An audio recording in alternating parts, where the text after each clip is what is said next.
Well, I mean, that's the one thing I've learned over the years, right? You gotta understand who you're taking information from, right?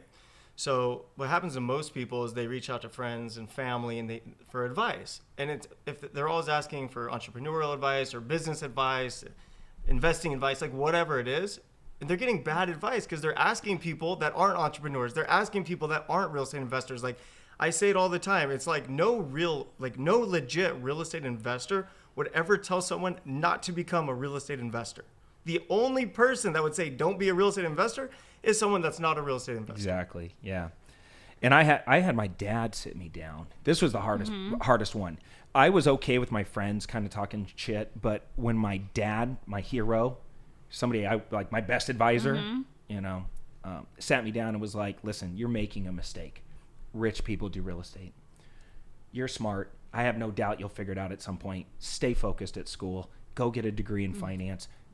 Curb real estate for a while. Once you make a lot of money, you can come back to it." And I remember for like 2 weeks, I was really jacked up in the head because I was like, it's my dad, and up until that, this had been about 6 months of me trying to do real estate when they sat me down and did that. And so that first month, you're so excited. You're going to be a real estate millionaire. Everything's going to be great. Second month, you're like, okay, it's taking a little bit longer. This kind of sucks, but all right, third month, the voice is getting louder. The friends are talking shit. You know, by the fourth month, by the sixth month, your dad's sitting you down. You're like, all right, I'm out, right? Like, I'm never going to be an entrepreneur. I'm going to just go get a normal job. Man, I got the same thing. So my first 6 months in the business, I was selling real estate at first. I was 20 years old, fresh out of high school. First 6 months in the business, completely struck out. No deals, nothing. Everybody was making fun of me. My friends were making fun of me. My friends' parents were making fun. Like, no one's going to work with you. You're a kid, And what happened was I got a flyer for a free seminar to go listen to a real estate speaker. This guy was Mike Ferry. I didn't even know that there were real estate speakers, and I never knew there was business coaching because I was still a kid. So I go to this free event, and by the end of this event, this guy, Mike Ferry, convinced me I was the smartest guy alive. He convinced me I was going to be the most successful guy alive. And at the end of this free event, I wrote on a piece of paper, I was like, "You don't know who I am today, but one day you will." And by the way, he knows who I am today. And what happened is my life changed. So one-on-one coaching was $1,000 a month. And this is like 2003, man. I was 20 years old. I didn't have any money.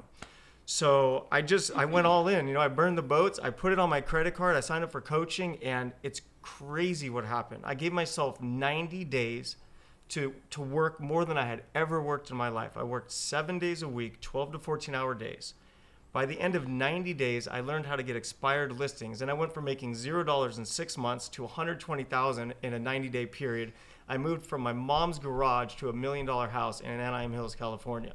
So my life changed. It felt like almost overnight with real estate, because once you get it, you got it. Once you do it once, you can do it twice. You do it twice, you can do it 3 times.